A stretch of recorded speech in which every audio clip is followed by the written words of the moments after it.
सिमरौ अंगद दोख निकंदन।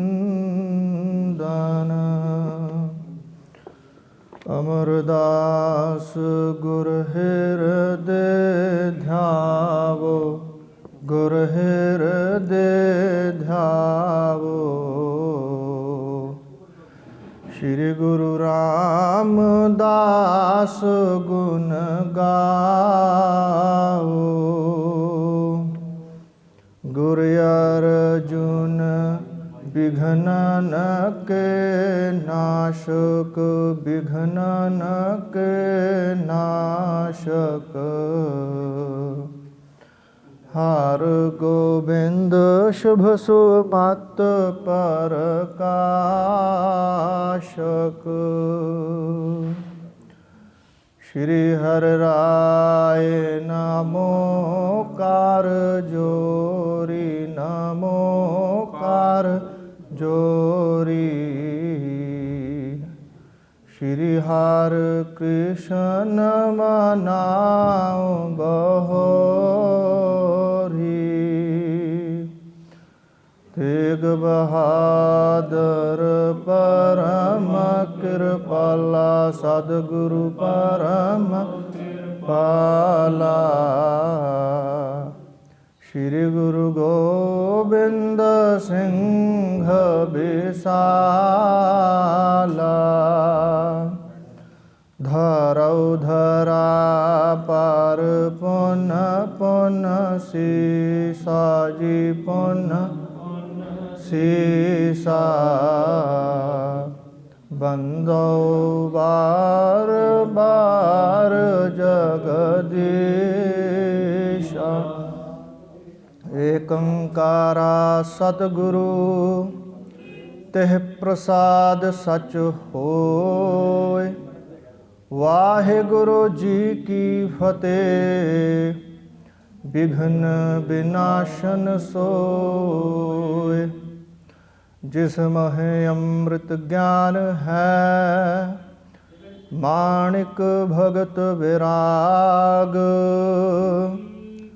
गुरु ग्रंथ साहिब उदध, बंदो कर अनुराग। कहा बुद्ध प्रभु तुच्छ हमारी, बरन सकै महिमा जो तिहारी। हम ना सक्त गर सिफत तुम्हारी, आप लिहो तुम कथा सुधारी। हम ना सक्त कर सिफत तुम्हारी, आप लिहो तुम कथा सुधारी। सतनाम श्री वाहेगुरु साहिब जी। पांच तत्व को तन रचियो, जानो चतुर सजान। जेहते उपजयो नानक, लीन ताहे मैं मान। वाहेगुरु जी का खालसा, वाहेगुरु जी की फतेह। अनंत कोटि ब्रह्मांड नायक, भगत वत्सल करुणा निधान। दीन बंधु शिष्य चित्त संताप हारक, श्री गुरु ग्रंथ साहिब जी महाराज आप जी दी पवित्र गोद विच जुड़ बैठे गुरु रूप साध संगत जी, आप सबना दे अत्यंत वड्डे भाग हन जो हरि यश गुरु यश श्रवण कर रहे हो। गुरबाणी दे माध्यम नाल और इतिहास दे माध्यम नाल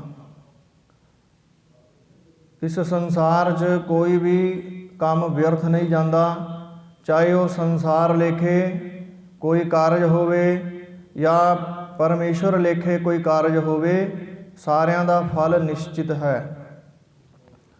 गुरबाणी श्रवण का फल है, इतिहास श्रवण का फल है, ਇਤਿਹਾਸ ਸ਼੍ਰਵਣ ਦਾ ਫਲ ਕੀ ਹੈ? ਯਸਯ ਸ਼੍ਰਵਣ ਮਾਤ੍ਰੇਣ ਪਾਪ ਹਾਨਿ ਪ੍ਰਜਾਯਤੇ। ਜਿਹਨੂੰ ਸੁਣਦਿਆਂ ਹੀ ਜੋ ਪਾਪਾਂ ਦੀ ਰਾਸ਼ੀ ਸਾਡੇ ਕਰਮਾਂ 'ਚ ਪਈ ਹੈ, ਸੰਚਿਤ ਕਰਮਾਂ 'ਚ, ਉਹ ਸੜ ਜਾਂਦੀ ਹੈ। ਔਰ ਦੁਰਾ ਤੋਂ ਦੁਰਾਚਾਰੀ ਵਿਅਕਤੀ ਵੀ ਸਿੱਧੇ ਰਸਤੇ ਪੈ ਜਾਂਦਾ ਹੈ।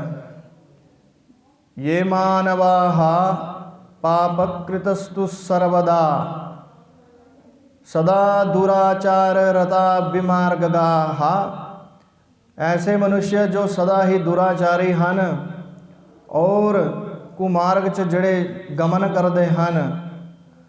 क्रोधाग्निदग्धाः कुटिलाश्च कामिनः सप्ताह यज्ञेन कलौ पुनन्ति ते।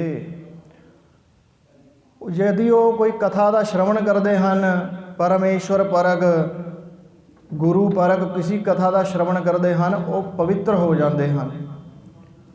सो इस प्रकार हुण जो समय है वो जो इतिहास ज्ञानी जी ने प्रारंभ किया है उस दे अनुसार इतिहास जो है वो श्री गुरु तेग बहादुर साहिब महाराज जी के जीवन ते प्रकाश कर रहा है, जो कि दिल्ली विखे महाराज जी पहुँच गए हैं और उत्थे अगे की पाना वरत रहा है वो असी श्रवण करना है। अंतःकरण की शुद्धि लई चित्त जो चंचल है उहदा ध्यान गुरु चरणों च हो जावे। उच्चारण करो सतनाम श्री वाहिगुरु साहिब जी। सतनाम श्री वाहिगुरु साहिब जी। वैराग दे सागर श्री गुरु तेग बहादुर साहिब जी महाराज जदों दिल्ली विखे पहुँच गए हैं, उदों जो बादशाह नौरंगा है, औरंगजेब का नाम है, खालसा पंथ च उन्होंने नौरंगा कहा। नौरंगा कहते जिदे च कोई रंग नहीं, रंग तो भाव रस नहीं, परमेश्वर दे प्रति कोई प्रेम, किसी संत प्रति कोई प्रेम, किसी संस्था प्रति कोई प्रेम नहीं, कोई रस नहीं। सारे रसां तो हीणा, सारे रंगा तो हीणा, नौरंगा ना रंगा नौरंगा। इन निहंगा सिंघां ने औरंगजेब नूं नाम दिता है नौरंगा। सो बादशाह जिहड़ा नौरंगा है उसने गुरु साहिब अते गुरु साहिब के जो शिष्य हैं नाल सिख समुदाय उन्हां नूं भूतिया हवेली च अपने सेवकां नूं सैनिकां नूं कह के रखाया है। दिल्ली महे तिस घर विखै, उस दिल्ली विच उस घर विच जिहड़ी भूतिया हवेली है फिरैत है एक देव। उत्थे एक देव, देव मैंने भूत। यद्यपि देव शब्द का अर्थ है परमात्मा, देव शब्द का अर्थ है गुरु, देव शब्द का अर्थ है इंद्रादि देवता, स्वर्ग आदि लोक च रहने वाले देव। देव शब्द का अर्थ है प्रकाश। इस इतिहास च जो भूत वास्ते प्रेत वास्ते देव शब्द का प्रयोग होया है, उत्थे की अर्थ लेना है? तो देव शब्द जिहड़ा है वो बनया है, उहदे 9 अर्थ हैं देव शब्द दे। दिवु क्रीड़ा विजिगिषा व्यवहार द्युति स्तुति मदमोह स्वप्न कांति गतिशु। ये 8-9 अर्थ हैं देव शब्द दे। एक शब्द एक अर्थ है क्रीड़ा करना, दूसरा अर्थ है किसी नूं जितन की इच्छा देव शब्द दे, तीसरा अर्थ है व्यवहार चलना फिरना दौड़ना, चौथा अर्थ है स्तुति करना किसी दी, और पंजवां अर्थ है प्रकाश जो पहले दसिया सी, छठा अर्थ है मद अहंकार करना, और सतवां अर्थ है मोद, प्रसन्नता करना। अठवां अर्थ है कांति, मैंने किसी दी चमक प्रभा। अठवां अर्थ है गति करना। सो इतने अर्थ ਹਨ। इत्थे देव शब्द का की अर्थ है मद अहंकार, क्योंकि वो हंकारिया होया भूत। कवि जी लिखते हैं उस कोठी चो किसी को रहन नहीं देंदा। कोई भी उस कोठी च उस भूतिया हवेली च आंदा है, वो जड़ा भूत है जो हठ कर नर तिस महे, जेड़ा भी हठ करके कोई भी मनुख उस भूतिया हवेली च रहिंदा ना ते मारहे तै तरसाहे, तरसा तरसा के वो भूत मारदा है। और ऐसी हवेली च जड़ी भूतिया हवेली है, इस हवेली च गुरु साहब नूं रखना कीता है कि डर जाणगे या भूत मार देगा तो मैं क्यों कतल का भागीदार बना। अगे मेरे सिर बथेरे कतल ने संतां दे, क्यों मैं इन्हें पाप नूं सिर ते चक्कां, क्योंकि समझता सी उन्हों कुरान बांचदा ही पर अभिमानी सी। इस करके उन्हें सोचा भी ये मन जाणगे, तो इसी करके उस भूतिया हवेली च रखे सतगुरु जी नूं। और सिख सारे बाहर ने, महाराज जी नूं कोठरी च बंद करता अंदर, ते आपस विच गल्लां कर रहे ने सैनिक भी ये या तां अज इत्थे मर जाणगे सारे, या ये सवेरे डर के रो पिट के कहणगे भी असीं तुहाडी दीन मन लैने आ, असीं अपनी कसम वापस लैने आ कि श्री गुरु तेग बहादुर साहिब जी नूं अपने दीन च लियाओ तो सारे आ जाणगे, ये वापस ले लांगे, या मर जाणगे या दौड़ जाणगे। इदां दे आपस विच मनसूबे तैयार कर रहे हैं। तो उन्होंने ये नहीं पता कि सतगुरु अपना राज खोण आए ने वापस, क्योंकि बाबर नूं राज दिता है श्री गुरु नानक देव जी ने, और देंदियां समय ये भी कहा सी भी ध्यान नाल राज चलाई। राजनीति जड़ी है यदि वो धर्मानुसार है फिर तो कल्याणकारी है, यदि अधर्मानुसार है फिर कल्याणकारी नहीं। और राजा निरपेक्ष होना चाहिए। यदि वो किसी धर्म का है तो उस धर्म प्रति केवल प्रेम नहीं, अन्य धर्मां प्रति भी उसका प्रेम होना चाहिए। सो राजनीति निरपेक्ष होनी चाहिए है, तां तेरा राज बरकरार रहेगा। पर ये तो हुण उल्टी रीत चल गई है, इस करके उन्होंने तो राज खोना है। तो यह मूर्खां नूं इन्ना नहीं पता भी सतगुरु जी अपनी लीला वरता रहे ने, राज खोण आए ने। जदों वो गल्लां करके निकल गए हैं, अंधेरा हो गया और वो जड़ा भूत है, क्योंकि भूत जड़े प्रेत हैं इन्हां दा भी बड़ियां कोटियां हैं, प्रेतां दी भी। एक प्रेत ऐसे होंदे जड़े जल का स्पर्श नहीं कर सकते, उन्हां दा मूँह जड़ा सूई धागा, सूई जड़ी है उस सूई का जड़ा बरीक मूँह है जिस धागा लंघाईदा है, उस सूई दे जो छेद है उस तो भी बरीक, बहुत ज़्यादा बरीक होंदा है। ना पानी पी सकते ना अन्न खा सकते, ऐसी जूनी है। तो इन्हां पूर्ण पुरुषों तो दूर रहिंदे ने, स्पर्श नहीं कर सकते उन्होंने। पूर्ण पुरुषों की इच्छा होएगी तां कोल आणगे, नहीं तो कोल नहीं आ सकते। और जल का स्पर्श नहीं कर सकते। सो भूत ने देखा कि हुण मेरे उद्धार का समय आ गया। बाकी तो जन समुदाय आम होंदे ने, उन्होंने तो भजाया जा सकता है। महाराज तो पूर्ण पुरुष हैं, परमात्मा हैं। इस करके अपने उद्धार की इच्छा कि मेरा कल्याण हो जाए, इस जूनी तो मैं छुड़ जावां, चिंतन कर रहा मन च। महाराज जी उहदे दिलों की जान करके उन्होंने आग्ञा दे दी। और जदों महाराज जी को आया और आके वंदना की है, प्रणाम की है कि अहो भाग मेरे धन भाग हैं, तुहाडे दर्शन होए हैं।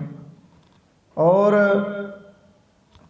आखण लगे कि मैं तुहाडी सेवा नहीं कर सकता सतगुरु जी, मैं जल स्पर्श नहीं कर सकता, अन्न और दूजे काम कर सकता हाँ, तो मैनू बड़ा खेद है। तो दूसरी सेवा मैनू कोई दसो आप जी कि बादशाह नू खत्म करना है, ਬਾਦਸ਼ਾਹ ਦੀ ਸੈਨਾ ਖਤਮ ਕਰਨੀ ਹੈ, ਦਿੱਲੀ ਸ਼ਹਿਰ ਖਤਮ ਕਰ ਦੇਵਾਂ। ਆਪ ਜੀ ਕਹਿੰਦੇ ਉਹ ਇੱਥੇ ਬੈਠੇ ਬੈਠੇ ਧਰਤੀ ਪਲਟਾ ਦੇਵਾਂ, ਕਿਉਂਕਿ ਸਤਿਗੁਰੂ ਜੀ ਦੇ ਦਰਸ਼ਨ ਕਰਕੇ ਨਿਹਾਲ ਹੋ ਗਿਆ ਸੀ। ਸੋ ਮਹਾਰਾਜ ਜੀ ਉਹਨਾਂ ਨੂੰ ਕਹਿ ਰਹੇ ਨੇ, ਉਹਨੂੰ ਪ੍ਰੇਤ ਨੂੰ, ਕਿ ਨਹੀਂ, ਇਹ ਭਾਣਾ ਵਰਤਾਣਾ ਹੁੰਦਾ ਤੇ ਆਪਾਂ ਆਨੰਦਪੁਰ ਬੈਠੇ ਵਰਤਾ ਦਿੰਦੇ। ਇੱਥੇ ਆਂਦੇ ਹੀ ਕਿਉਂ? ਦੇਖੋ ਜੀ, ਮਹਾਰਾਜ ਜੀ ਤਾਂ ਆਪਣੇ ਫੁਰਨੇ ਨਾਲ ਖਤਮ ਕਰ ਸਕਦੇ ਨੇ ਸ੍ਰਿਸ਼ਟੀ।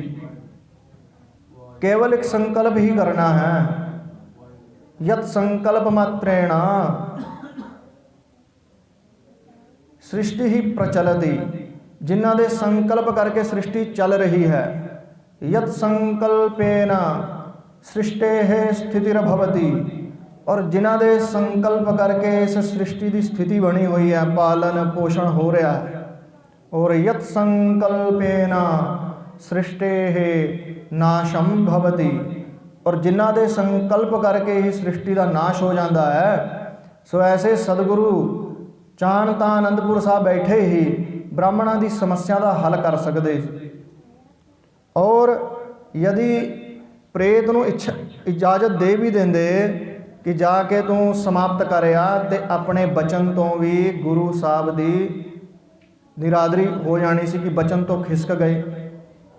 ਬਚਨ ਦੇ ਤੇ ਖਿਸਕ ਜਾਏ ਸੋਈ ਨਰ ਕੱਚਾ। ਗੁਰਬਾਣੀ 'ਚ ਆਇਆ ਕਿ ਜੇ ਬਚਨ ਦੇ ਕੇ ਬੰਦਾ ਖਿਸਕ ਜਾਏ, ਮੁਕਰ ਜਾਏ, ਉਹ ਨਰ ਕੱਚਾ ਹੈ।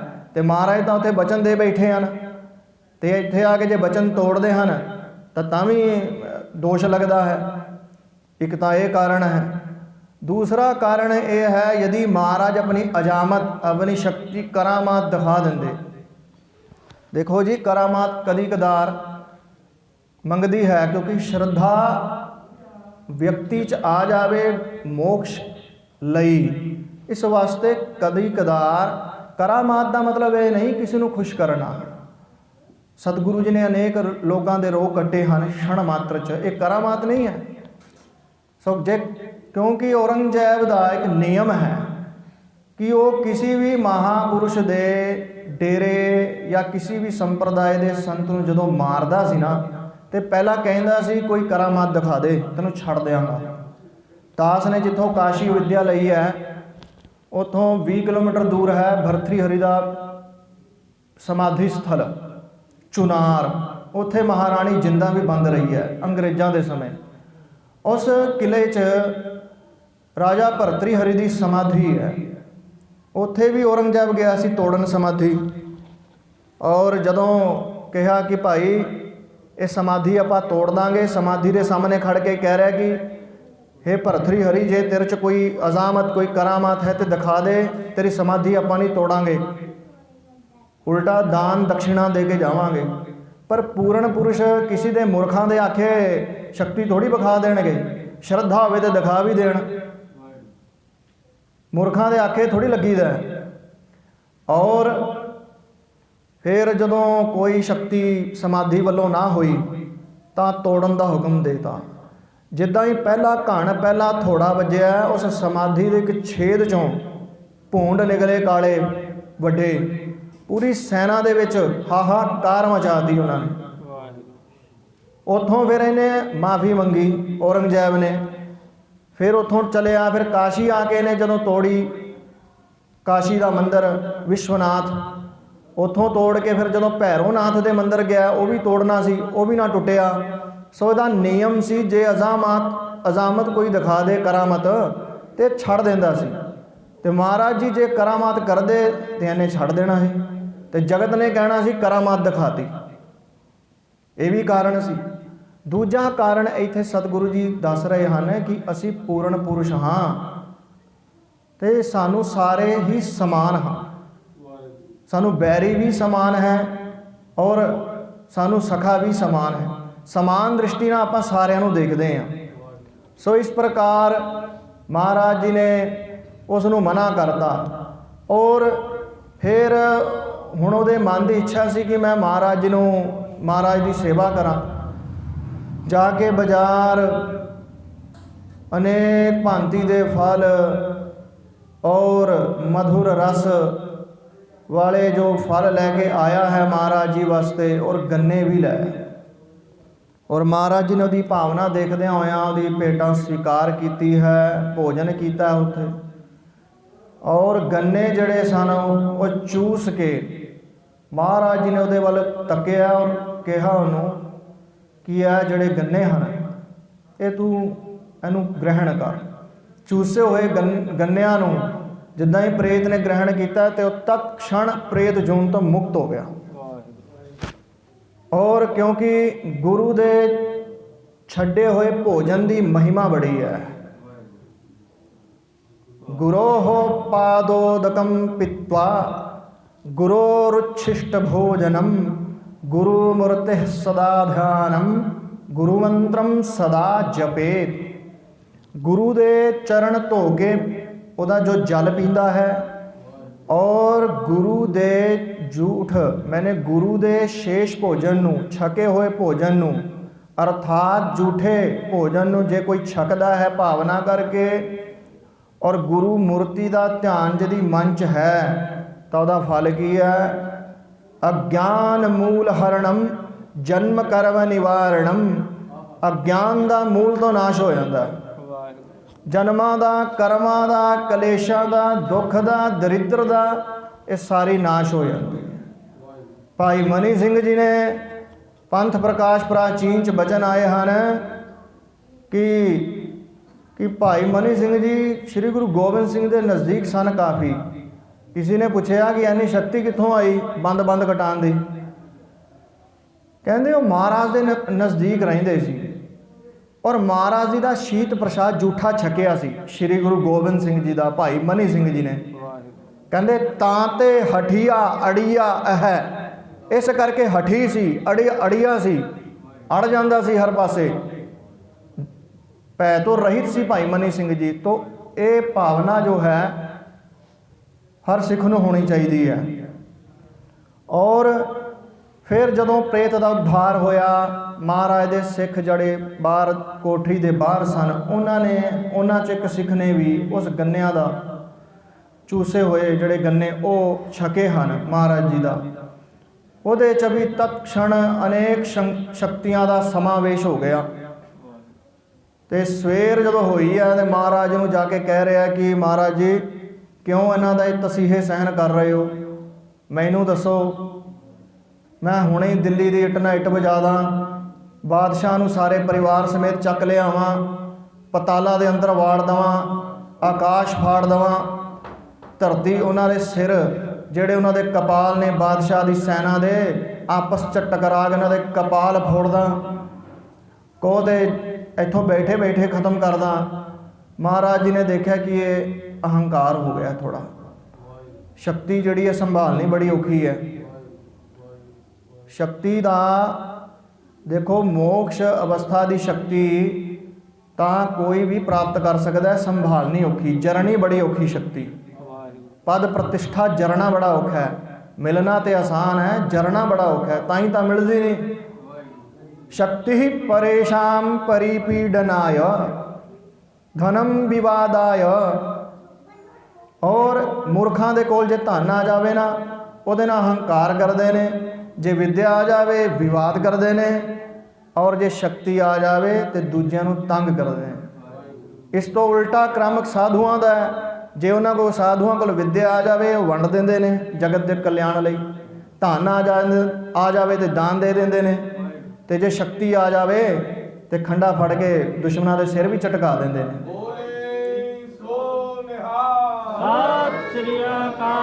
ਸੋ ਇਸ ਪ੍ਰਕਾਰ ਮਹਾਰਾਜ ਜੀ ਦੇ ਸਿੱਖ ਨੇ ਜਦੋਂ ਇਹ ਗੱਲ ਕਹੀ, ਮਹਾਰਾਜ ਜੀ ਨੇ ਉਹਦਾ ਹੰਕਾਰ ਤੋੜਨਾ ਸੀ, ਫੜ ਕੇ ਬਾਂਹ ਉਹਦੀ ਸਿੱਖ ਦੀ ਸਾਰੀ ਸ਼ਕਤੀ ਖਿੱਚ ਲਈ ਵਾਪਸ। ਕਹਿੰਦੇ ਹੁਣ ਵਜਾ ਦੇ ਇੱਟ ਨਾਲ ਇੱਟ। ਤੇ ਜਦੋਂ ਦੇਖਿਆ ਵੀ ਹੁਣ ਤਾਂ ਸ਼ਕਤੀ ਰਹੀ ਨਹੀਂ, ਹੁਣ ਤਾਂ ਫੋਕਾ ਹੋ ਗਿਆ, ਕਹਿੰਦੇ ਸ਼ਕਤੀ ਐਵੇਂ ਚਲੀ ਗਈ ਹੈ। ਕਵੀ ਸੰਤੋਖ ਸਿੰਘ ਜੀ ਲਿਖਦੇ ਨੇ ਕਿ ਜਿਵੇਂ ਗੰਨੇ 'ਚੋਂ ਰਸ ਕੱਢ ਕੇ ਨਾ ਗੰਨਾ ਸੜਕ ਤੇ ਪਿਆ ਹੋਵੇ, ਐਦਾਂ ਛਿਨ ਮਹਿ ਰਾਉ ਰੰਕ ਕਉ ਕਰਈ ਰਾਉ ਰੰਕ ਕਰ ਡਾਰੇ। ਸੋ ਇਸ ਪ੍ਰਕਾਰ ਦੀ ਸਥਿਤੀ ਹੋ ਗਈ। ਸਿੱਖ ਨੂੰ ਪਤਾ ਲੱਗਿਆ ਵੀ ਇਹ ਭਾਣਾ ਸਤਿਗੁਰੂ ਨੇ ਵਰਤਾਤਾ, ਮੇਰੇ ਹੰਕਾਰ ਦਾ ਹਨਨ ਕਰਨਾ ਹੈ, ਕਿਉਂਕਿ ਉਹ ਮਹਾਰਾਜ ਦੇ ਪ੍ਰਤੀ ਉਹ ਸ਼ਰਧਾਵਾਨ ਸੀ, ਸਮਰਪਣ ਸੀ ਮਹਾਰਾਜ ਦਾ ਉਹਦੇ ਪ੍ਰਤੀ। ਤੇ ਗੁਰੂ ਨਹੀਂ ਅਹੰਕਾਰ ਦਾ ਖੰਡਨ ਕਰੇਗਾ ਤੇ ਫਿਰ ਕੌਣ ਕਰੇਗਾ? यदि ਉਹ ਸ਼ਕਤੀ ਲੈ ਕੇ ਗਲਤ ਕੰਮ ਕਰ ਦਿੰਦਾ ਤੇ ਉਹ ਨਰਕਾਂ ਨੂੰ ਜਾਂਦਾ, ਤੇ ਗੁਰੂ ਨੇ ਰਕਸ਼ਾ ਤੇ ਕਰਨੀ ਹੈ। ਇਸ ਪ੍ਰਕਾਰ ਆਪਣੇ ਭਗਤਾਂ ਦੀ ਰਕਸ਼ਾ ਕਰਦੇ ਨੇ। ਸੋ ਉਹਨਾਂ ਦਾ ਅਹੰਕਾਰ ਟੁੱਟਿਆ, ਉਹਨਾਂ ਨੇ क्षमा ਮੰਗੀ ਮਹਾਰਾਜ ਜੀ ਕੋਲੋਂ। ਤੇ ਮਹਾਰਾਜ ਜੀ ਕਹਿੰਦੇ ਵੀ ਜੇ ਇਹ ਕੰਮ ਕਰਨਾ ਹੁੰਦਾ ਤੇ ਅਸੀਂ ਉੱਥੇ ਬੈਠੇ ਕਰ ਦਿੰਦੇ। ਤੇ ਇਹ ਜਿਹੜਾ ਤੁਸੀਂ ਪਹਿਲਾਂ ਸੰਕਲਪ ਮਨ 'ਚ ਸੋਚਿਆ ਕਿ ਸ਼ਾਇਦ ਸਾਡੇ ਗੁਰੂ 'ਚ ਸ਼ਕਤੀ ਨਹੀਂ ਹੈ, ਤਾਂ ਹੀ ਤਾਂ ਇਹ ਮੁਸਲਮਾਨਾਂ ਦੇ ਜਾਂ ਤੁਰਕਾਂ ਦੇ ਤਸੀਹੇ ਸਹਿਣ ਕਰ ਰਹੇ ਨੇ।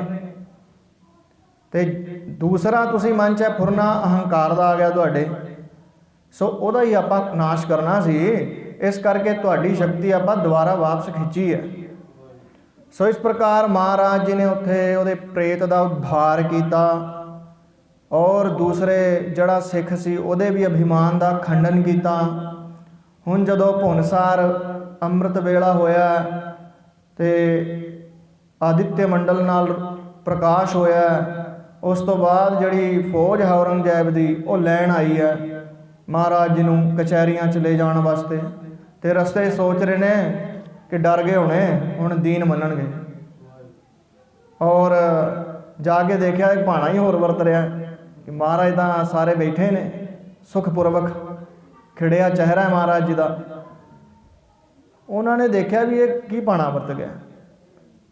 ਚਲੋ ਨਹੀਂ, ਉਹਨਾਂ ਦੀ ਬੁੱਧੀ ਤੇ ਪਰਦਾ ਪਾਇਆ। ਮਹਾਰਾਜ ਜੀ ਫਿਰ ਉੱਥੋਂ ਦੀ ਚੱਲ ਪਏ ਹਨ, ਦਿੱਲੀ ਪਹੁੰਚ ਗਏ ਹਨ ਹੁਣ ਕਚਹਿਰੀਆਂ 'ਚ। ਤੇ ਉੱਥੇ ਬੜੇ ਦਰਬਾਰ ਸਜੇ ਹਨ, ਅਨੇਕ ਥਾਵਾਂ ਦੇ ਰਾਜੇ ਔਰੰਗਜ਼ੇਬ ਨੂੰ ਮਿਲਣ ਆਏ ਹਨ, ਨਾਚ ਗਾਣਾ ਹੋ ਰਿਹਾ ਹੈ। ਔਰ ਦੂਸਰਾ ਉੱਥੇ ਬੜੇ ਪ੍ਰਕਾਰ ਦੇ ਨਿਆਂ ਹੋ ਰਹੇ ਹਨ। ਤੇ ਮਹਾਰਾਜ ਜੀ ਨੂੰ ਜਾ ਕੇ ਇੱਕ ਆਸਨ ਤੇ ਬਿਠਾਤਾ ਹੈ। ਹੁਣ ਜੋ ਅਗਲੀ ਕਥਾ ਹੈ ਉਹ ਅਗਲੇ ਪ੍ਰਕਰਣਾਂ 'ਚ ਆਪ ਜੀ ਸ਼ਰਵਣ ਕਰੋਗੇ। ਕਥਾ ਦੀ ਜੋ ਇਤਨੀ ਬੇਨਤੀ ਆਪ ਜੀ ਨੇ ਪ੍ਰਵਾਨ ਕਰਨੀ। ਇਸ ਸਮੇਂ ਜੋ ਹੁਣ ਗੁਰੂ ਸਾਹਿਬ ਜੀ ਦੇ ਦੁਆਰਾ ਉਚਰਿਤ ਸ਼ਲੋਕ ਹਨ, ਜਿਹਨੂੰ ਵਿਰਾਗ ਦੇ ਸ਼ਲੋਕ ਵੀ ਆਖਿਆ ਜਾਂਦਾ ਹੈ, ਜੋ ਕਿ ਸ਼ਲੋਕ ਸੰਖਿਆ 11 ਤੇ ਅੱਜ ਕਥਾ ਹੋਣੀ ਹੈ, ਉਹ ਕਥਾ ਆਪ ਜੀ ਸਾਰੇ ਸ਼ਰਵਣ ਕਰੋ। ਮਨ ਦੀਆਂ ਬਿਰਤੀਆਂ ਸਤਿਗੁਰੂ ਦੇ ਚਰਨਾਂ 'ਚ ਜੋੜੋ ਕਿ ਸਤਿਗੁਰੂ ਸਾਹਿਬ ਜੀ ਕੀ ਕਹਿ ਰਹੇ ਹਨ। ਸਤਨਾਮ ਸ੍ਰੀ ਵਾਹਿਗੁਰੂ ਸਾਹਿਬ ਜੀ। ਪਾਂਚ ਤਤ ਕੋ ਤਨ ਰਚਿਓ, ਜਾਨੋ ਚਤੁਰ ਸੁਜਾਨ। ਇਹ ਜੋ ਸ਼ਲੋਕ ਹੈ, ਇਸ ਦੇ ਵਿੱਚ ਸਤਿਗੁਰੂ ਜੀ ਨੇ ਛੋਟੇ ਰੂਪ 'ਚ ਬਹੁਤ ਵੱਡੀ ਗੱਲ ਕਹੀ ਹੈ। ਇਸ ਦਾ ਬਹੁਤ ਗੰਭੀਰ ਔਰ ਗਹਿਰਾ ਅਰਥ ਹੈ। ਪਹਿਲਾ ਇਸ ਦਾ ਪ੍ਰਸ਼ਨ ਇਹ ਹੈ ਕਿ ਸ੍ਰਿਸ਼ਟੀ ਦੀ ਉਤਪਤੀ ਕਿੱਦਾਂ ਹੋਈ ਹੈ। ਇਹ ਪਹਿਲਾ ਪ੍ਰਸ਼ਨ ਹੈ।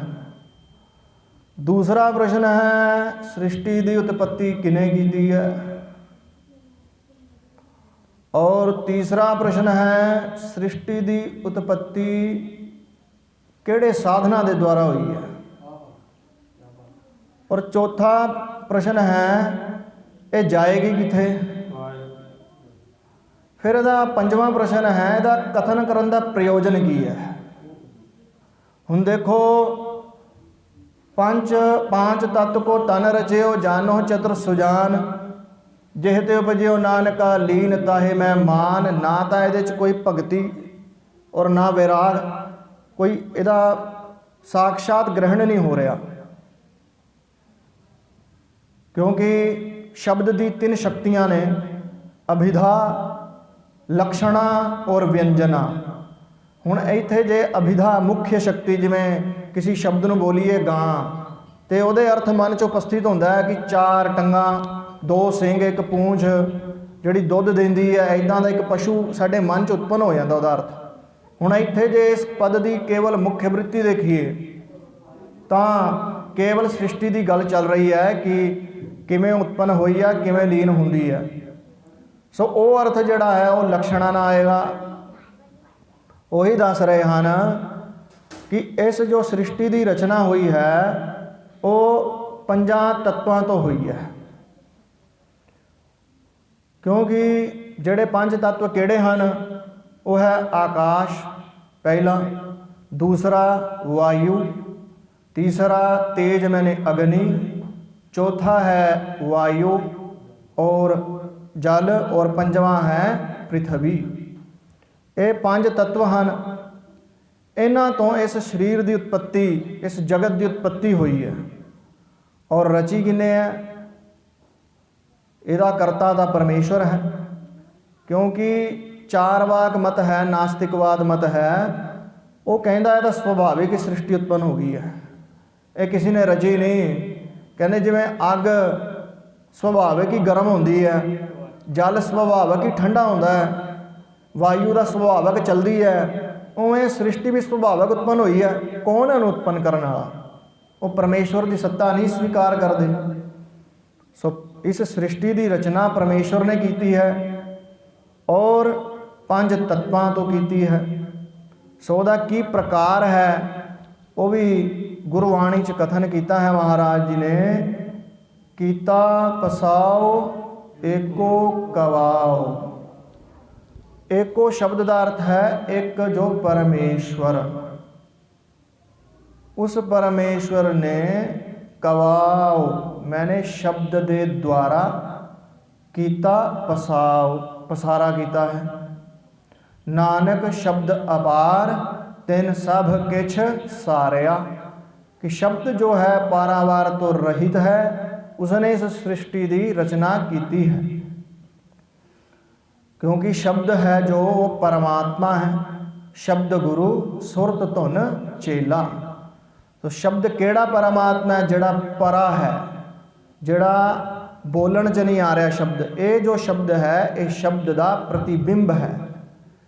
अर्थात जो शब्द फिर व्यवहार भी तो करना है संसार का, सो ये शब्द करता है। जड़ा इस तो सूक्ष्म शब्द है वो व्यवहार च नहीं आता, उस तो सृष्टि उत्पन्न हुई है। वेद च भी लिखा है तदैक्षत एको अहम बहुश्याम प्रजा ये य। उस परमेश्वर ने इच्छा की कि मैं एक हाँ एक तो अनेक रूप हो जावां। निरंकार आकार आप, निर्गुण सरगुण एक। क्योंकि वो निरंकार जो आकार तो रहित है वही साकार रूप च होया है, वही अनेक रूप च होया है, वही सगुण रूप च होया है। एक है एक बखाननो नानक एक अनेक, वो इको ही अनेक रूप च होया है। सो परमेश्वर ने इच्छा की कि मैं एक तो अनेक रूप हो जावां। जदों इन्नी इच्छा उन्हें की, उस तो बाद उस परमेश्वर की जो शक्ति है, जिन्हों कह दिए माया, माया परमेश्वर की शक्ति है। सिमरत नह क्यों मुरार माया जाकी चेरी। गुरबाणी चाया माया उसकी चेरी है, दासी है। और दोख हमारे बख्शियन अपनी कलधारी। कल नाम शक्ति का, शक्ति ने साढ़े दोषों का नाश करता है। सो जिहड़ी माया है वो परमात्मा च अभिन्न है कि भिन्न है, वखरी है कि एक है, उहदे नाल अटैच है या उस तो वखरी है।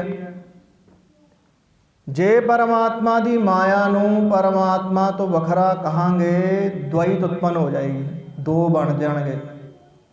तो दो नाम की वस्तु संसार च नहीं है वास्तव च, क्योंकि परमेश्वर तो अलावा होर कोई नहीं है।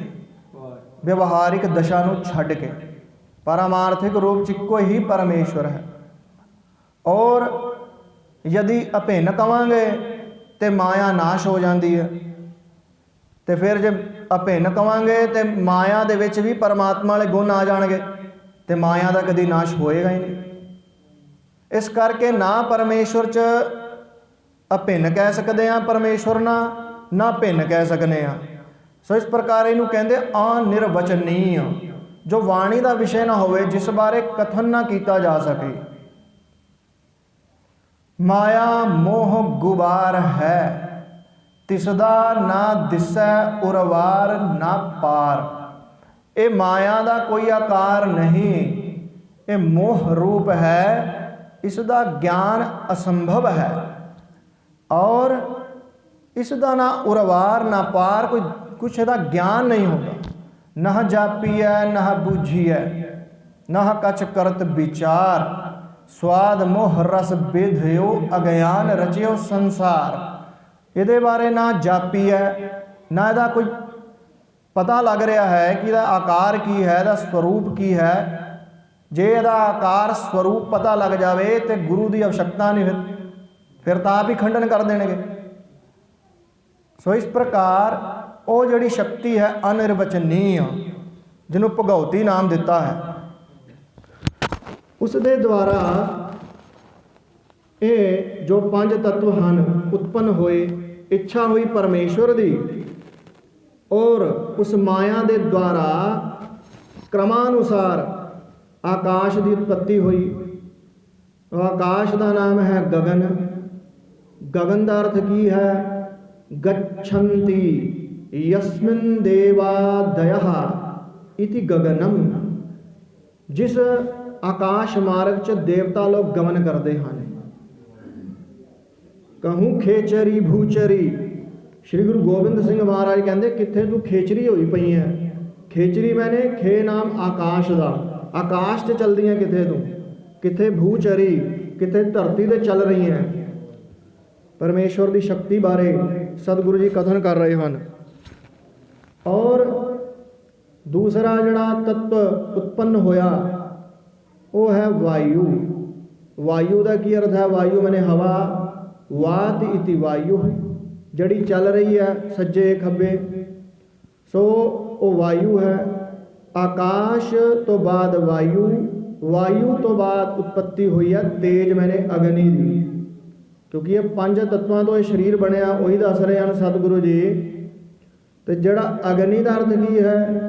अंगति ऊर्ध्वम इति अग्नि। जड़ी जो जल जाती है तो उपर नूं जाती है। कुछ भी लकड़ा बाल लो, गैस बाल लो, हमेशा अग का रुझाव उपर नूं है, सदा उपर नूं चलती है। उन्होंने कहते अग्नि। जिहड़ी अंदर साडे अग्नि है, ये भी सानूं उपर उठन की प्रेरणा दे रही है। काम अग्नि जिन्हों कहते हैं, इच्छा अग्नि, ये अगे वधन की एक प्रेरणा देती है। चौथा जड़ा तत्व उत्पन्न होया जल है। जल का की अर्थ है? जीव यति लोकान इति जलम। जड़ा जीवन दान देंदा है लोगों नूं, उहदा नाम है जल। ते पृथ्वी उस तो बाद उत्पन्न हुई, उहदा की कारज है? विस्तारम प्रथते प्राप्नोति इति पृथ्वी। जिहड़ी विस्तार नूं प्राप्त करती है उहदा नाम है पृथ्वी। इन्हां पंजां तत्वां तो जो माया दे विच हन, ये सूक्ष्म रूप च रहिंदे हन। पहले अवस्थे च, पहली अवस्था सूक्ष्म रूप की है। जदों उस परमेश्वर की शक्ति माया च ये सूक्ष्म रूप न उत्पन्न होए, उहदी दूजी अवस्था है सूक्ष्म शरीर की। वो किद्दां बनेगी? उहदे नाल जिहड़े आकाश आदि पंज भूत हैं, ये तिन्ना गुणा वाले हैं। सत्वगुण, रजोगुण, तमोगुण। और जिहड़ा सत्वगुण का कारज है वो है ज्ञान होना, ज्ञानमयी वृत्ति बनी रहनी। रजोगुण का कारज है लोभ प्रवृत्ति बनी रहनी, मैंने चलना फिरना क्रिया करना है रजोगुण का कारज। तमोगुण का कारज है क्रिया का अभाव, अर्थात आलस्य निद्रा। सो इन तिन्ना गुणा तो जेड़े जेड़े तीन गुण ने, ये पंजा भूतां दे तिन्ना गुण करके शब्द स्पर्श रूप रस गंध जेड़े पंज विषय ये अपने तत्वां च रहिंदे हन। और इन्हां तो सूक्ष्म शरीर की उत्पत्ति होनी है। सूक्ष्म शरीर केड़ा है? वो है पंज ज्ञानेंद्रियां, पंज कर्मेंद्रियां, पंज प्राण, मन, बुद्धि। इस 17 तत्वां का सूक्ष्म शरीर है। ਸੋ ਜਿਹੜਾ ਆਕਾਸ਼ ਹੈ ਉਸ ਤੋਂ ਉਹਨਾਂ ਦੇ ਜਿਹੜਾ ਸਤਵ ਅੰਸ਼ ਹੈ, ਕਿਉਂਕਿ ਤਿੰਨਾਂ ਗੁਣਾਂ ਵਾਲਾ ਹੈ। ਆਕਾਸ਼ ਦਾ ਜਿਹੜਾ ਸਤਵ ਅੰਸ਼ ਹੈ, ਵਾਯੂ ਦਾ ਸਤਵ ਅੰਸ਼ ਹੈ, ਜਿਹੜਾ ਜਲ ਦਾ ਸਤਵ ਅੰਸ਼ ਹੈ, ਪ੍ਰਿਥਵੀ ਦਾ ਸਤਵ ਅੰਸ਼ ਹੈ, ਇਹ ਤੋਂ ਗਿਆਨ ਇੰਦਰੀਆਂ ਦੀ ਉਤਪਤੀ ਹੋਈ। ਜਿਹੜਾ ਇਹਨਾਂ ਤੱਤਵਾਂ ਦਾ ਰਜੋਵੰਸ਼ ਹੈ, ਉਹ ਤੋਂ ਕਰਮ ਇੰਦਰੀਆਂ ਦੀ ਉਤਪਤੀ ਹੋਈ। ਸੋ ਇਸ ਪ੍ਰਕਾਰ ਇਹ ਸੂਖਸ਼ਮ ਸਰੀਰ ਬਣ ਗਿਆ। ਸੂਖਸ਼ਮ ਸਰੀਰ ਤੋਂ ਬਾਅਦ ਹੁਣ ਇਹਨੂੰ ਸਥੂਲ ਰੂਪ ਦੇਣਾ। ਸਥੂਲ ਰੂਪ ਦੇਂਗੇ ਤੇ ਗ੍ਰੰਥਕਾਰਾਂ ਨੇ ਕਿਹਾ ਤਦ ਭੋਗਾय ਪੁਨਰਭੋਗਿਆ ਭੋਗਾयतन ਇੱਛਿਆ। ਉਸ ਪਰਮੇਸ਼ਵਰ ਨੇ ਜੀਵਾਂ ਦੇ ਜਿਹੜੇ ਕਰਮ ਸਨ ਉਹਨੂੰ ਭਗਾਉਣ ਵਾਸਤੇ ਇਹਨਾਂ ਨੂੰ ਸਥੂਲ ਰੂਪ ਦਿੱਤਾ, ਇਹਨਾਂ ਦਾ ਪੰਚੀਕ੍ਰਿਤ ਕੀਤਾ, ਆਪਸ ਵਿੱਚ ਮਿਲਾਇਆ ਸਾਰੇ ਤੱਤਾਂ ਨੂੰ, ਤੇ ਜਿਹਦੇ ਨਾਲ ਇਹ ਤਨ ਦੀ ਰਚਨਾ ਹੋਈ। ਔਰ ਇਹ ਤਨ ਦੀ ਰਚਨਾ ਦੇ ਵਿੱਚ 6 ਕੋਸ਼ ਹਨ। ਜਿਹੜੇ 6 ਕੋਸ਼ ਕਿਹੜੇ ਹਨ? ਲੋਮ ਲੋਹਿਤ ਮਾਨਸਾਨੀ ਜਾਯੰਤੇ ਮਾਤੁਰस्य ਯਤ। ਮਾਤਾ ਦੇ ਦੁਆਰਾ ਸਾਨੂੰ 3 ਕੋਸ਼ਾਂ ਦੀ ਪ੍ਰਾਪਤੀ ਹੁੰਦੀ ਹੈ ਸਰੀਰ ਕਰਕੇ। ਇਸ ਸਰੀਰ ਦੀਆਂ ਕਿਹੜੀਆਂ ਹੈ? ਲੋਮ ਮੈਨੇ ਰੋਮ ਮੈਨੇ ਵਾਲ, ਲੋਹਿਤ ਮੈਨੇ ਰਕਤ ਖੂਨ ਜਿਹਨੂੰ ਕਹਿ ਦਈਏ, ਔਰ ਮਾंस ਇਹ ਮਾਤਾ ਤੋਂ ਪ੍ਰਾਪਤ ਹੁੰਦੇ ਹਨ। ਔਰ ਪਿਤਾ ਤੋਂ ਪਿਤੁਹੂ ਵਾਯਵਸਥਿਮज्जानस ततः षाट कौशिका बपुहु। और पिता के द्वारा नाड़ियाँ और अस्थि और मज्जा, ये जब 6 कोश मिल जाते हैं तन की रचना हो जाती है। सो तन इत्थे उपलक्षण है। उपलक्षण मैंने दूजी वस्तुओं का भी सूचक है, सृष्टि का भी सूचक है तन इत्थे। अर्थात ये जिहड़ी सृष्टि है ये 5 तत्वों तो उत्पन्न होती है। और क्यों उत्पन्न की परमेश्वर ने, यह भी प्रश्न है। की कारज हो गया परमेश्वर को सृष्टि उत्पन्न करने का? वो भी दस्या है कि जीवां दे कर्म जड़े कीते हैं वो भी तो भोगने हैं। जीव ने कर्म भोग्या बिना कर्म नाश नहीं होता। ਇਹਦਾ कर्म का फल भोगना ही पैंदा है, ਤਾਂ ਹੀ ਇਹਨੇ नाश होना है। लेख न मिटई हे सखी जो लिखिया करतार, कक्का कारण करता सो लिखियो लेख न मेटत को। सो जिहड़ा लिखिया लेख है वो भी तो मेटना है। उन्हां दे मिटाण वास्ते, वो कर्मां दा नाश करने वास्ते शरीर की रचना होती है। ये पिछले जन्मां करके साडे अंदर वाशन जिहड़े कर्म कीते ने वासना अंदर है साडी, इहदा मतलब वो कर्म भोगण आए आपां। ते सिख क्यों आंदा गुरु कोल? उही कर्म नाश करने वास्ते। तो जो नाश किवें होणगे? शरीर दे विच रह के नाश होणगे, क्योंकि इन्हां नूं भोगण वास्ते एक शरीर की लोड़ है। इहदी एक जे इहदे कर्म ने एक कौन भोगेगा जे शरीर ही नहीं होवेगा? फिर एक प्रश्न उत्पन्न होता है कि जदि इस कर्म जिहड़े पिछले जन्म च कीते ने वो भी वो जिहड़े कर्मां करके शरीर मिलिया उस तो पहला भी कोई कर्म कीते सी। सो इस प्रकार ये श्रृंखला ये अनावस्था दोष आ जाता है। पूर्व काल का अनेक जन्म जो चल रहा है जन्मां का, जन्मांतर किसी भी व्यक्ति का, ਉਹਦੇ ਭੋਗਣ ਵਾਸਤੇ ही, ਉਹਦੇ नाश करने वास्ते ही ਇਹ ईश्वर ने जो मनुख की इस सृष्टि की रचना की है। सो इस प्रकार फिर जदों अनावस्था दोष आया कि ये फिर ना क्यों रची, क्यों कर्म दिते ही क्यों पुरुष नूं ना देंदा, ਉਹਦਾ जवाब फिर सतगुरु जी ने कहा ये लीला है, ये सृष्टि लीला है, वो लीला कर रहा। खेल खेल अखेल खेलन अंत को फिर एक, ये जवाब है, ये लीला है ਉਹਦੀ। ਉਹ बैठा बस सारिਆਂ ਨੂੰ नाश कर रहा है, किसी का संहार कर रहा है। एक पासे उन्हें भगती की है, एक पासे दैवी संपत्ति की, एक पासे आसुरी संपत्ति की है। ਉਹਦੀ ये लीला है सृष्टि। ये लीला विच असीं फस गए हैं। देखन आयो जगत तमाशा, ये तमाशा है, एक खेल है, एक लीला है। पर इस लीला विच गुरु भी आते हैं, तो गुरु भी क्या साडे वर्गे हो गए? ਪਰ ਗੁਰੂ ਸਾਡੇ ਵਰਗੇ ਨਹੀਂ, ਉਹ ਸਾਨੂੰ ਮੋਕਸ਼ ਦੇਣ ਆਉਂਦੇ ਆ, ਨਹੀਂ ਤਾਂ ਆਪਾਂ ਬਾਹਰ ਕਿਵੇਂ ਆਵਾਂਗੇ ਸ੍ਰਿਸ਼ਟੀ ਚੋਂ। ਭਗਵਾਨ ਕ੍ਰਿਸ਼ਨ ਕਹਿ ਰਹੇ ਹਨ ਅਰਜੁਨ ਨੂੰ ਇੱਕ ਜਗ੍ਹਾ, ਜਨਮ ਕਰਮ ਚ ਮੇ ਦਿਵਯ ਮੇਵਮ ਯੁਵੇਤੀ ਤਤਵਤః, ਮੇਰੇ ਜਨਮ ਕਰਮ ਦਿਵਯ ਹਨ। ਤੁਹਾਡੀ ਤਰ੍ਹਾਂ ਮੈਂ ਕਰਮਾਂ ਦੇ ਵਸ਼ ਹੋ ਕੇ ਜਨਮ ਨੂੰ ਨਹੀਂ ਲੈਂਦਾ, ਮੈਂ ਆਪਣੀ ਸਵੇਛਾ ਨਾਲ ਨਾ। ਅਜੋਪੀ ਸੰਨਭਯਾਤਮਾ ਭੂਤਾਨਾਮ ਈਸ਼ਵਰੋਪੀ ਸਨ, ਪ੍ਰਕ੍ਰਿਤਿਮ ਸਵਾਮਧਿਸ਼ਠਾయ ਸੰਭਵਾਮਿਆਤਮ ਮਾਯया। यद्यपि मैं अजन्म हाँ, मेरा जन्म नहीं, यद्यपि मैं करता नहीं सृष्टि का, और यद्यपि मैं मरदा नहीं, फिर भी मैं भगतां दे कल्याण लई, धर्म की रक्षा लई अपनी माया नूं आश्रय बनांदा होया इस जगत दे विच आ जाना। ईश्वर रूप चाहना, गुरु रूप चाहना, साधु रूप चाह करके इस जगत की मैं जो है रक्षा करदा हूँ। सो इस प्रकार महाराज जी इत्थे कथन कर रहे हैं कि ये जो सृष्टि है ये पंजां तत्वां तो बनी है, और अगे की कहते हैं कि ये पंजां तत्वां तो बन के जाएगी किथे, कहते ਉਹਦੇ ਵਿੱਚ ही लीन हो जाती है, पंजां तत्वां ਵਿੱਚ ही लीन हो जाती है। क्योंकि शास्त्र ਦੇ ਵਿੱਚ तीन प्रकार के जिज्ञासु जो है कथन किए हैं, तीन प्रकार के भगत। एक जड़ा है ज्ञानी, दूसरा है भगत, तीसरा है दुखिया। सो दुखी व्यक्ति जड़ा है वो कर्म करता है गुरु का राह करके, जड़ा भगत बंदा है वो भगती के द्वारा परमेश्वर की प्राप्ति करता है, जड़ा ज्ञानी है वो ज्ञान के द्वारा प्राप्ति करता है।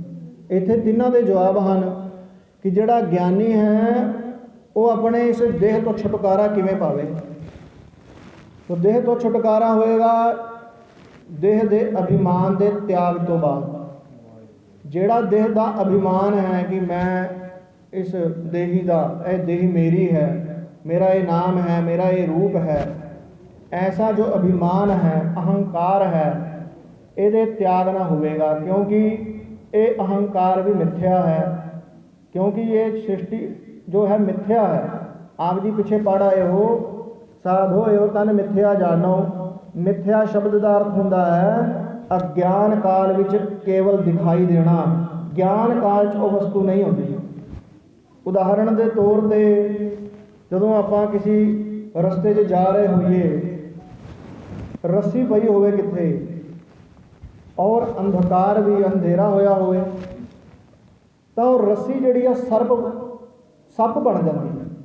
सप आपां सोचते हैं कि सप है शायद, इस प्रकार सानू लगता है। तो वो सप उत्थे किद्दां पैदा हो गया? वो साडे अज्ञान करके पैदा होया। कोल जाके देखते हैं या प्रकाश करते हैं थोड़ा, फिर वो रस्सी दिखती है। सो इस प्रकार वो भ्रम जिहड़ा होया है, माधवे क्या कही है भ्रमे ऐसा, जैसा मानिए होए ना तैसा। कि किद्दां मन रहे सी, उन्हें सर्प मन रही सी, तो कोल जाके देखा तो सर्प है ही, तो रस्सी है। उदा ही है मिथ्या शब्द का अर्थ है अज्ञान काल च प्रतीत होना, ज्ञान काल च नाश हो जाना। इसी करके ब्रह्म ज्ञानी साधु और ईश्वर गुरुआं नूं सृष्टि सत्यमई प्रतीत होती है, और अज्ञानी नूं जो है ये अपना शरीर ही सच प्रतीत होता है। तो ओदा जो ज्ञानी के अनुसार वो अपने तन जिथों पैदा होया उहदे च ही लीन करता जाए। किस तरह कि ये वस्तु शरीर क्या मेरा स्वरूप है? नहीं है। इदम नाहमस्मी, ये मैं नहीं। मैं शरीर होंदा ते सदा ही रहता, शरीर मैं नहीं, क्योंकि शरीर जिहड़ा है वो नाश हो जाता है, ਇਹਦਾ संस्कार कर देंगे हैं अपने अपने मतानुसार। और फिर मैं सूक्ष्म शरीर भी नहीं हाँ, मन भी नहीं हाँ। मैं जे मन होंदा तां मैं सुषुप्ति काल दे विच भी रहना चाहिए सी। सुषुप्ति काल जब आप सो जाते हैं उदों भी सानू किसी दीन दुनिया की खबर नहीं होती। इसका मतलब मैं मन भी नहीं हाँ। ਅਗਿਆਨ ਸਾਡਾ ਸਰੂਪ ਹੋ ਨਹੀਂ ਸਕਦਾ, ਫਿਰ ਅਸੀਂ ਕੌਣ ਆ? ਪਰਮੇਸ਼ਵਰ ਦੇ ਸਰੂਪ ਹੀ ਹੈ। ਇਹ ਸਾਰੀ ਸ੍ਰਿਸ਼ਟੀ ਪਰਮੇਸ਼ਵਰ ਦਾ ਸਰੂਪ ਹੈ। ਇਹ ਗਿਆਨੀ ਦੀ ਦ੍ਰਿਸ਼ਟੀ ਹੈ। ਭਗਤ ਦੀ ਦ੍ਰਿਸ਼ਟੀ ਕੀ ਹੈ? ਭਗਤ ਆਪਣੀ ਭਜਨ ਦੇ ਦੁਆਰਾ ਈਸ਼ਵਰ ਦੇ ਆਸ਼ਰਿਤ ਹੋ ਜਾਂਦਾ ਹੈ, ਗੁਰੂ ਦੇ ਆਸ਼ਰਿਤ ਹੋ ਜਾਂਦਾ ਹੈ। ਸੋ ਆਸ਼ਰਿਤ ਹੁੰਦੇ ਹੀ ਉਹਦੀ ਮੁਕਤੀ ਹੋ ਜਾਂਦੀ ਹੈ ਗਿਆਨ ਦੇ ਦੁਆਰਾ। ਇਹੋ ਸੰਸਾਰ ਵਿਕਾਰ ਸੰਸੇ ਮਹੇ ਤਰਿਓ ਬ੍ਰਹਮ ਗਿਆਨੀ। ਇਹ ਸੰਸਾਰ 'ਚੋਂ ਬ੍ਰਹਮ ਗਿਆਨੀ ਤਰੇਗਾ, ਅਰਥਾਤ ਗਿਆਨ ਹੋਣ ਦੇ ਪਛਾਤ ਕਰੇਗਾ। ਸੋ ਇਹ ਗਿਆਨੀ ਦੀ ਮੁਕਤੀ ਹੈ। ਹੁਣ ਇਸ ਸ਼ਬਦ ਦਾ ਇਹ ਭਾਵਾਰਥ ਕੀ ਹੈ ਕਿ ਇਹ ਗੱਲ ਸਤਿਗੁਰੂ ਜੀ ਨੇ ਕਿਉਂ ਕਹੀ ਹੈ ਕਿ ਇਹ ਸ੍ਰਿਸ਼ਟੀ ਦੀ ਰਚਨਾ 5 ਤੱਤਾਂ ਤੋਂ ਹੋਈ ਹੈ। ਇਹਦਾ ਕਾਰਨ ਹੈ ਕਿ ਸਤਿਗੁਰੂ ਜੀ ਆਖ ਰਹੇ ਹਨ ਕਿ ਇਹ ਸਰੀਰ ਜਿਹੜਾ ਉਤਪੰਨ ਹੋਇਆ ਇਹਨੇ ਲੀਨ ਹੋ ਜਾਣਾ ਹੈ, ਤੇ ਲੀਨ ਹੋਈ ਵਸਤੂ ਦਾ ਤੂੰ ਹੰਕਾਰ ਕਰ ਰਿਹਾ। ਜਿਹਨੇ ਰਹਿਣਾ ਹੀ ਨਹੀਂ, ਉਹ ਵਸਤੂ ਤੇਰੀ ਕਿੱਦਾਂ ਹੋ ਸਕਦੀ ਹੈ? ਜਿਸ 'ਚ ਤੂੰ ਫਸ ਗਿਆ ਹੈ, ਆਪਣਾ ਮੰਨ ਕੇ ਬੈਠੇ ਹੈ ਜਿਸ ਸ੍ਰਿਸ਼ਟੀ ਨੂੰ ਮੈਂ ਔਰ ਮੇਰਾ ਦਾ ਖੇਲ ਜੋ ਤੇਰਾ ਰਚਿਆ ਹੋਇਆ, ਇਹ ਤਾਂ ਨਾਸ਼ ਹੋਣ ਵਾਲਾ। ਜਾਣੋ ਸਤ ਹਵੰਤੋ ਮਰਣੋ ਦ੍ਰਿਸ਼ਟੇਣ ਮਿਥਿਆ। ਗਾਥਾ ਬਾਣੀ ਮਹਾਰਾਜ ਜੀ ਕਹਿੰਦੇ ਹਨ, ਇਹ ਸੱਚ ਕਰਕੇ ਜਾਣ ਲਓ, ਮ੍ਰਿਤਿੂ ਨਿਸ਼ਚਿਤ ਹੈ। ਤਾਂ ਜਿਹਦੀ ਮ੍ਰਿਤਿੂ ਸਰੀਰ ਦੀ ਹੋਣੀ ਹੈ, ਤੇ ਸਰੀਰ ਨਾਲ ਇਹਨਾਂ ਜੋ ਅਭਿਮਾਨ ਹੈ, ਮੋਹ ਹੈ, ਪਦਾਰਥਾਂ ਦਾ ਜੋ ਰਾਗ ਹੈ, द्वेष ਹੈ, ਇਹ ਵੀ ਤਾਂ ਮਿਥਿਆ ਹੈ। ਇਹ ਤੋਂ ਕਿਵੇਂ ਸਾਡਾ ਛੁਟਕਾਰਾ ਹੋਵੇਗਾ? ਕਿਉਂਕਿ ਸਤਿਗੁਰੂ ਜੀ ਨੇ ਮਿਥਿਆ ਦੱਸਿਆ। ਮਿਥਿਆ ਤਨ ਧਨ ਕੁਟੰਬ ਸਬਾਇਆ, ਮਿਥਿਆ ਹਉਮੈ ਮਮਤਾ ਮਾਇਆ। ਹਉਮੈ ਸ਼ਬਦ ਉੱਥੇ ਆਇਆ ਹੈ। ਇਹ ਜਿਹੜਾ ਅਹੰਕਾਰ ਹੈ, ਇਹਨੂੰ ਹਉਮੈ ਕਹਿੰਦੇ ਹਨ। ਇਹ ਵੀ ਤਾਂ ਮਿਥਿਆ ਹੈ, ਇਹ ਵੀ ਤਾਂ ਅਗਿਆਨ ਹੈ। ਸੋ ਇਸ ਸਰੀਰ ਦਾ ਜੋ ਅਭਿਮਾਨ ਹੈ ਉਹ ਤਿਆਗ ਹੋ ਜਾਵੇ। ਕਿਵੇਂ ਹੋਵੇਗਾ? ਉਹਦੇ ਵਾਸਤੇ ਚਾਹੀਦਾ ਹੈ ਵਿਰਾਗ। ਕਿਉਂਕਿ ਜੋ ਵਿਰਾਗ ਹੈ ਉਸ ਤੋਂ ਬਿਨਾਂ ਇਹ ਮਾਇਆ ਦਾ ਤਿਆਗ ਨਹੀਂ ਹੋ ਸਕਦਾ। ਬਿਨ ਵੈਰਾਗ ਨਾ ਛੂਟ ਸਮਾਇਆ, ਨਾ ਮੈਂ ਜੋਗ ਧਿਆਨ ਚਿਤ ਲਾਇਆ, ਬਿਨ ਵੈਰਾਗ ਨਾ ਛੂਟ ਸਮਾਇਆ। ਕਬੀਰ ਜੀ ਦੱਸਦੇ ਹਨ ਕਿ ਮੈਂ ਯੋਗ ਮਤ ਅਨੁਸਾਰ ਜੋ ਛੜਾ ਦਰਸ਼ਨ ਹੈ, ਉਸ ਦੇ ਅਨੁਸਾਰ ਮੈਂ ਧਿਆਨ ਧਾਰਨਾ ਸਮਾਧੀ ਪ੍ਰਤਿਆਹਾਰ ਆਸਨ ਯਮ ਨਿਯਮ ਮੈਂ ਨਹੀਂ ਕਰ ਰਿਹਾ। ਕਿਉਂ? ਹਜੇ ਮੇਰਾ ਪਰਮੇਸ਼ਵਰ ਪ੍ਰਤੀ ਪ੍ਰੇਮ ਹੀ ਨਹੀਂ, ਹਜੇ ਮੇਰੇ ਅੰਦਰ ਵਿਰਾਗ ਹੀ ਨਹੀਂ, ਤਾਂ ਮੈਂ ਕਿੱਦਾਂ ਉਸ ਨੂੰ ਪ੍ਰਾਪਤ ਕਰ ਸਕਣਾ ਹਾਂ? ਸੋ ਵਿਰਾਗ ਜਿਹੜਾ ਹੈ ਉਹ ਹੋਵੇਗਾ, ਫਿਰ ਉਸ ਤੋਂ ਬਾਅਦ ਵਿਵੇਕ ਆਏਗਾ। ਤਾਂ ਵਿਰਾਗ ਕਿੰਨੇ ਪ੍ਰਕਾਰ ਦਾ ਹੈ? ਇਹ ਸਤਿਗੁਰੂ ਜੀ ਦੱਸ ਰਹੇ ਹਨ ਕਿ ਵਿਰਾਗ ਹੈ 2 ਪ੍ਰਕਾਰ ਦਾ। ਵਿਰਕਤਿਰ ਵਿਵਿਧਾ ਪ੍ਰੋਕਤਾ ਤਿਬਰਾ ਤਿਬ੍ਰਤਰੇ ਤਿਚ। ਇਹ ਜੋ ਵਿਰਾਗ ਹੈ 2 ਪ੍ਰਕਾਰ ਦਾ ਹੈ। ਇੱਕ ਤਿਬ੍ਰ ਵਿਰਾਗ, ਇੱਕ ਤਿਬ੍ਰਤਰ, ਅਰਥਾਤ ਘੱਟ ਔਰ ਜ਼ਿਆਦਾ। ਸੌਖਾ ਅਰਥ ਇਹ ਹੈ। ਤਾਂ ਇੱਕ ਵਿਰਾਗ ਹੋਰ ਹੈ, ਉਹਨੂੰ ਕਹਿੰਦੇ ਮੰਦ ਵਿਰਾਗ, ਲੋਟਾ ਵਿਰਾਗ। ਉਹ ਕਦੋਂ ਉਤਪੰਨ ਹੁੰਦਾ ਹੈ? ਕਹਿੰਦੇ ਪੁੱਤਰਦਾਰ ਗ੍ਰਿਹਾਦੀ ਨਾਮ ਨਾਸ਼ੇ ਤਾਤਕਾਲਿਕੀ ਮਤੀ ਹੀ। ਜਦੋਂ ਪੁੱਤਰ ਮਰ ਜਾਏ, ਘਰ ਵਾਲੀ ਮਰ ਜਾਵੇ, ਘਰ ਦਾ ਨਾਸ਼ ਹੋ ਜਾਵੇ, ਦੀਵਾਲਾ ਨਿਕਲ ਜਾਵੇ, ਉਦੋਂ ਜਿਹੜੀ ਮਤੀ ਉਤਪੰਨ ਹੁੰਦੀ ਹੈ ਕਿ ਇਹ ਸੰਸਾਰ ਝੂਠਾ ਹੈ, ਸੰਸਾਰ ਝੂਠਾ ਹੈ, ਇਹਨੂੰ ਕਹਿੰਦੇ ਮੰਦ ਵਿਰਾਗ। ਫਿਰ ਜਦੋਂ ਪਦਾਰਥ ਆ ਗਿਆ, ਫਿਰ ਉਹ ਜਿਹੜਾ ਮੰਦ ਵਿਰਾਗ ਉਹ ਚਲਾ ਜਾਏਗਾ। ਇੱਕ ਜਗ੍ਹਾ ਆਇਆ ਹੈ, ਮੈਂ ਜਾਣਿਆ ਮਨ ਮਰ ਗਿਆ, ਮਨ ਨਾ ਮੁਆ ਜਾਏ। ਮੈਂ ਇਹ ਸੋਚਿਆ ਕਿ ਇਹ ਮਨ ਮਰ ਗਿਆ ਮੇਰਾ, ਕਿਤੇ 1 ਸਾਲ ਤਪੱਸਿਆ ਕਰ ਲਈ ਹੋਣੀ, ਤੇ ਸੋਚਿਆ ਕਿ ਹੁਣ ਤਾਂ ਮਨ ਦੌੜਦਾ ਨਹੀਂ, ਫੁਰਨੇ ਨਹੀਂ ਕਰਦਾ, ਗਲਤ ਖਿਆਲ ਨਹੀਂ ਆਉਂਦੇ, ਮਨ ਮਰ ਗਿਆ। ਲੇਕਿਨ ਕਹਿੰਦੇ ਬਰਖਾ ਭਈ ਕੁਸੰਗ ਕੀ। ਜਦੋਂ ਮੈਂ ਲੋਕ ਕਲਿਆਣ ਵਾਸਤੇ ਥੱਲੇ ਆਇਆ ਤੇ ਵਰਸ਼ਾ ਜਦੋਂ ਪਈ, ਕੁਸੰਗ ਦੀ ਬਾਰਿਸ਼ ਹੋਈ ਵਿਸ਼ਿਆਂ ਵਿਕਾਰਾਂ ਦੀ, ਦਾਦਰ ਜਿਉਂ ਬਿਰੜਾਏ, ਡੱਡੂ ਦੇ ਸਮਾਨ ਟੈਂ ਟੈਂ ਕਰਨ ਲੱਗ ਗਿਆ। ਜਿਵੇਂ ਡੱਡੂ ਨੇ ਉਹ ਛੁਪ ਜਾਂਦੇ ਨੇ ਜਦੋਂ ਬਾਰਿਸ਼ ਨਹੀਂ ਹੁੰਦੀ, ਤੇ ਆਪਾਂ ਸੋਚਦੇ ਹਾਂ ਮੈਂਡਕ ਹੈ ਹੀ ਨਹੀਂ, ਡੱਡੂ ਹੈ ਹੀ ਨਹੀਂ। ਜਦੋਂ ਬਾਰਿਸ਼ ਆਈ ਤੇ ਆਪਣਾ ਰੋਲਾ ਪਾ ਲੈਂਦੇ ਨੇ। ਉੱਦਾਂ ਹੀ ਮਨ ਮੈਂਡਕ ਦੀ ਤਰ੍ਹਾਂ ਹੈ। ਤੇ ਇਸ ਪ੍ਰਕਾਰ ਇਹ ਮੰਦ ਵਿਰਾਗ ਨਾ, ਇਹ ਜਿਹੜਾ ਮਨ ਸਮਝਦਾ ਨਹੀਂ। ਦੂਸਰਾ ਕਿਹੜਾ ਵਿਰਾਗ, ਜਿਹੜਾ ਤਿਬਰ ਵਿਰਾਗ, ਅਸਮਨੀ ਜਨਮਨੀ ਮਾਂ ਭੂਵਨ ਪੁੱਤਰਦਾਰਾਦਯੋ ਮਮਾ, ਕਿ ਇਸ ਜਨਮ 'ਚ ਜਿਹੜੇ ਮੇਰੇ ਪੁੱਤਰ, ਮੇਰਾ ਧਨ, ਮੇਰੀ ਸੰਪत्ति, ਜੋ ਮੇਰੇ ਸਰੀਰ ਨਾਲ ਸੰਬੰਧ ਹੈ ਜਿਹਦਾ ਮੇਰਾ, ਇਹ ਮੈਂ ਇਹਨਾਂ ਨਾਲ ਮੇਰਾ ਮੋਹ ਨਾ ਹੋਵੇ, ਮੇਰਾ ਰਾਗ ਨਾ ਹੋਵੇ। ਅਰਥਾਤ ਘਰ 'ਚ ਰਹਿੰਦਿਆਂ ਇਹਨਾਂ ਨੂੰ ਸੋਚਣਾ ਕਿ ਇਹ ਮੈਂ ਇਹਨਾਂ ਦਾ ਸੇਵਾਦਾਰ ਹਾਂ, ਇੱਕ ਦੂਜੇ ਦਾ ਆਦਰ ਭਾਵ ਕਰਨਾ, ਬਸ ਇੰਨੇ ਤੱਕ ਸੀਮਿਤ ਰਹਿਣਾ, ਤਾਂ ਹੀ ਦੁੱਖ ਦਾ ਅਨੁਭਵ ਨਹੀਂ ਫਿਰ ਨਹੀਂ ਹੁੰਦਾ। ਜੇ ਆਪਾਂ ਜ਼ਿਆਦਾ ਨੂੰ ਆਪਣੇ ਕਰੀਬ ਕਰਾਂਗੇ, ਮਨ ਦੇ ਨਾਲ ਲਗਾਵਾਂਗੇ, ਰਾਗ ਮੋਹ ਕਰਾਂਗੇ, ਤੇ ਦੁੱਖ ਹੋਵੇਗਾ ਫਿਰ। ਸੋ ਇਸ ਪ੍ਰਕਾਰ ਇਹ ਸੰਸਾਰ ਦੇ ਵਿੱਚ ਮੈਂ ਨਿਰਲੇਪ ਰਵਾਂ, ਇੱਦਾਂ ਦੀ ਮਤੀ ਉਤਪੰਨ ਹੋਣੀ, ਇਹਨੂੰ ਕਹਿੰਦੇ ਨੇ ਤਿਬਰ ਵਿਰਾਗ। ਤੇ ਜਿਹੜਾ ਤਿਬਰਤਰ ਵਿਰਾਗ ਹੈ ਉਹ ਕਿਹੜਾ ਹੈ ਜੀ? ਪੁਨਰਾਵ੍ਰਿਤੀ ਸਹਿਤੋ ਲੋਕੋ ਮੇ ਮਾਸਤੂ ਕਸ਼ਚਨ, ਮੈਨੂੰ ਇਸ ਸੰਸਾਰ ਦੇ ਪਦਾਰਥਾਂ ਤੋਂ ਲੈ ਕੇ ਬ੍ਰਹਮ ਲੋਕ ਦੇ ਪਦਾਰਥਾਂ ਦੇ ਵਿੱਚੋਂ ਕੋਈ ਪਦਾਰਥ ਨਹੀਂ ਚਾਹੀਦਾ। ਰਾਜ ਨਾ ਚਾਹੂੰ, ਮੁਕਤ ਨਾ ਚਾਹੂੰ, ਇੱਦਾਂ ਦੀ ਅਵਸਥਾ ਹੋ ਜਾਣੀ। ਇਹਨੂੰ ਕਹਿੰਦੇ ਤਿਬਰਤਰ ਵਿਰਾਗ। ਉਸ ਵਿਰਾਗ ਦੇ ਅੰਦਰ ਹੀ ਗਿਆਨ ਹੁੰਦਾ ਹੈ, ਉੱਥੇ ਭਗਤੀ ਟਿਕਦੀ ਹੈ। ਤੇ ਜਦੋਂ ਭਗਤੀ ਆ ਗਈ ਫਿਰ ਕੀ ਹੋਏਗਾ? ਤੇ ਜਦ ਭਗਤੀ ਆ ਜਾਂਦੀ ਹੈ ਤੇ ਭਗਤੀ ਦਾ ਫਲ ਕੀ ਹੈ? ਪਰਮੇਸ਼ਵਰ ਦੀ ਭਗਤੀ ਕਰਨ ਦਾ। ਪਰਮੇਸ਼ਵਰ ਦੀ ਭਗਤੀ ਕਰਨ ਦਾ ਫਲ ਨਾਰਦ ਜੀ ਦੱਸਦੇ ਹਨ ਇੱਕ ਜਗ੍ਹਾ, ਯਲਭਾ ਪੁਮਾਨ ਸਿੱਧੋ ਭਵਤੀ ਅੰਮ੍ਰਿਤੋ ਭਵਤੀ, ਜਿਹਨੂੰ ਪ੍ਰਾਪਤ ਕਰਕੇ ਪੁਰਸ਼ ਸਿੱਧ ਹੋ ਜਾਂਦਾ ਹੈ। ਸਿੱਧ ਦਾ ਅਰਥ ਹੈ ਉਹਨੂੰ ਕੋਈ ਪ੍ਰਯੋਜਨ ਨਹੀਂ ਰਹਿੰਦਾ ਸੰਸਾਰ ਨਾਲੋਂ, ਕਿ ਮੇਰਾ ਇਹ ਕੰਮ ਸਮਰ ਜਾਵੇ, ਇਹ ਕੰਮ ਸਮਰ ਜਾਵੇ। ਉਹ ਭਾਣੇ 'ਚ ਆ ਜਾਂਦਾ ਹੈ, ਹੁਕਮ 'ਚ ਆ ਜਾਂਦਾ, ਇਹਨੂੰ ਹੁਕਮ ਬੁੱਝ ਲੈਂਦਾ। ਉਹ ਖੇਡ ਹੀ ਐਸੀ ਬਣ ਜਾਂਦੀ ਅਵਸਥਾ ਦੀ।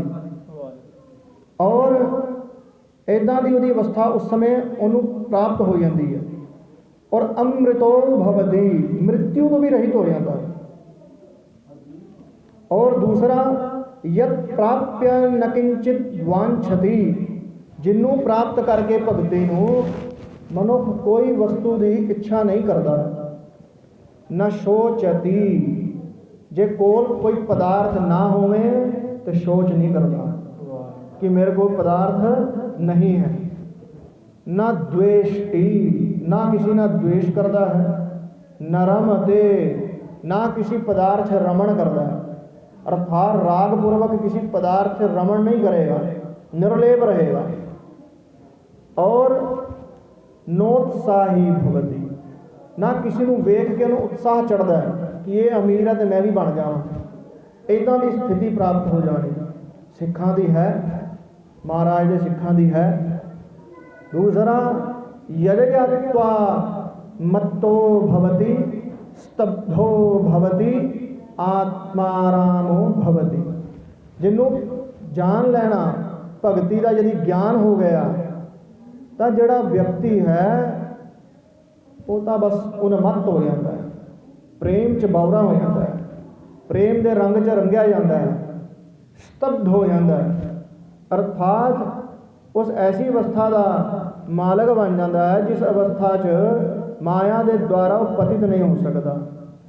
सो ये तात्पर्य होया है कि ये जो विराग है ये होएगा, उस तो बाद भगती आएगी, भगती तो बाद जिहड़ा है वो मोक्ष प्राप्त करता है व्यक्ति। ये तात्पर्य ये है दसण का सतगुरु जी का कि जिहड़ी सृष्टि पंजां तत्वां तो उत्पन्न होंदी है उसे विच ही उसदा लीनता है। ते तुहाडा इस संसार च है कि ये जिहड़ा अपना मन्नी बैठे हैं, तो इस करके पदार्थां तो साडी विरक्ति होवे, आसक्ति नाश होवे। इस श्लोक की इस प्रकार व्याख्या जिहड़ी है वो ग्रंथकार करते हैं। सो इतनी सेवा आप जी ने प्रवान करनी। कथा करते समय ਜੋ ਭੁੱਲਾਂ ਚੁੱਕਾਂ ਹੋਈਆਂ ਹਨ ਉਹਦੇ ਵਾਸਤੇ ਸੰਗਤ ਨੇ क्षमा ਕਰਨਾ, ਅੱਗੋਂ ਤੋਂ ਸੁਮਤ ਪ੍ਰਦਾਨ ਕਰਨੀ।